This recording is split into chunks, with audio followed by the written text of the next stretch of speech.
बिस्मिल्लाहिर्रहमानिर्रहीम, अस्सलाम वालेकुम। Welcome in my कंजुल Rahman cooking valley. आज मैं बनाने जा रही हूँ बहुत ही मज़ेदार शरबत, और ख़ास तौर पर मुहर्रमुल हराम के मौके पर शरबत बहुत ज़्यादा मिकदार में बनाया जाता है। इसलिए आज मैं आपको ऐसी टिप दूंगी जिससे आपके दूध में दुगना इजाफा हो जाएगा और शरबत भी आपका टेस्टी बनेगा और पीने वालों को पता भी नहीं चलेगा। सबसे पहले मैंने यहाँ 1 लीटर मिल्क को बॉइल होने के लिए रखा है, और ये फुल फैट मिल्क है।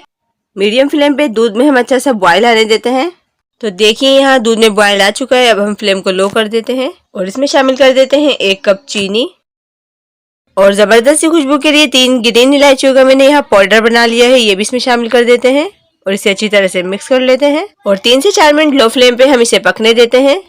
और दूध को मजीद अच्छा गाढ़ा करने के लिए मैंने यहाँ लिए 3 टेबल स्पून कॉर्नफ्लावर। अब इसमें हम थोड़ा पानी ऐड कर लेते हैं 1/3 कप के बराबर, और इसे स्पून की मदद से अच्छी तरह से मिक्स कर लेते हैं ताकि इसमें कोई लम्स ना बने। तो देखिए यहाँ मैंने इसे अच्छी तरह से मिक्स कर लिया है।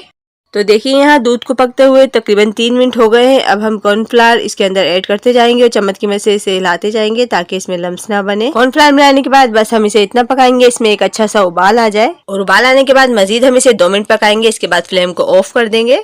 और कॉर्नफ्लावर से ये फायदा होता है कि आप दूध के अंदर 2 गिलास पानी शामिल करके इसकी मिकदार को बढ़ा सकते हैं। इस तरह आपके दूध में इजाफा हो जाएगा और पीने वालों को गाढ़ा और टेस्टी शरबत लगेगा। लेकिन मैं इसमें अभी पानी शामिल नहीं कर रही हूँ, लेकिन आप चाहें तो शरबत की मिकदार को इस तरह बढ़ा सकते हैं। अब दूध को पकते हुए 2 मिनट हो गए। अब हम फ्लेम को ऑफ कर देते हैं और इसे ठंडा होने देते हैं। और इतनी देर में दूध चिल्ड हो रहा है, इतने हम यहाँ पास्ता रेडी कर लेते हैं। तो मैंने यहाँ लिए एक छोटी सी पतीली, और अब मैं इसमें शामिल कर रही हूँ 2 गिलास पानी। तो पानी में हम अच्छा सा उबाल आने देते हैं। तो देखिए यहाँ पानी में यहाँ अच्छी तरह से उबाल आ गया। मैं इसमें शामिल कर रही हूँ पास्ता, और अक्सर लोग इसे रंग बिरंगी सिवैयां भी कहते हैं।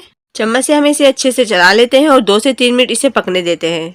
तो देखिए यहाँ इसे पकते हुए 3 मिनट हो गए हैं और ये बिल्कुल रेडी है। अब हम इसे स्ट्रेनर की मदद से स्ट्रेन कर लेंगे, इसका तमाम पानी ड्रेन कर देंगे।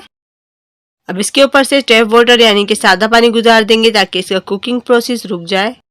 तो देखिए यहाँ दूध को मैंने एक बॉल के अंदर निकाल कर चिल्ड होने के लिए रख दिया था, और ये बहुत अच्छा चिल्ड हो गया है। और अब मैं इसमें शामिल कर रही हूँ बॉइल की हुई रंगीन सिवैयां, और ये ग्रीन जेली पहले ही मैंने बनाकर रखी है, ये भी इसमें शामिल कर देते हैं। और मज़ेदार सी खट्टी मीठी ऑरेंज जेली भी मैंने पहले ही बनाकर रख ली थी, ये भी इसमें शामिल कर देते हैं।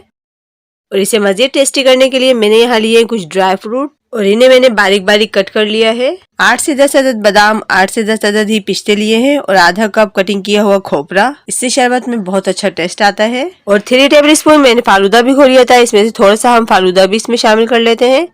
इसकी तासीर बहुत ठंडी होती है। अब इन तमाम चीज़ों को हम अच्छी तरह से मिक्स कर लेते हैं। तो देखिए यहाँ बहुत ही मज़ेदार टेस्टी एंड हेल्दी शरबत हमारा तैयार है। आप इसे मुहर्रमुल हराम में बनाएं या 12 रबी अव्वल में बनाएं, जब दी चाहे आप इसे बनाएं, ये बहुत ही टेस्टी बनता है। आप इसे एक बार ज़रूर ट्राई कीजिएगा, और मेरी रेसिपी आपको अच्छी लगे तो प्लीज़ इसे लाइक कीजिए, शेयर कीजिए। अपना और अपने प्यारों का बहुत ज़्यादा ख्याल रखिए। इंशाल्लाह मिलते हैं नेक्स्ट रेसिपी के साथ। अल्लाह हाफिज़।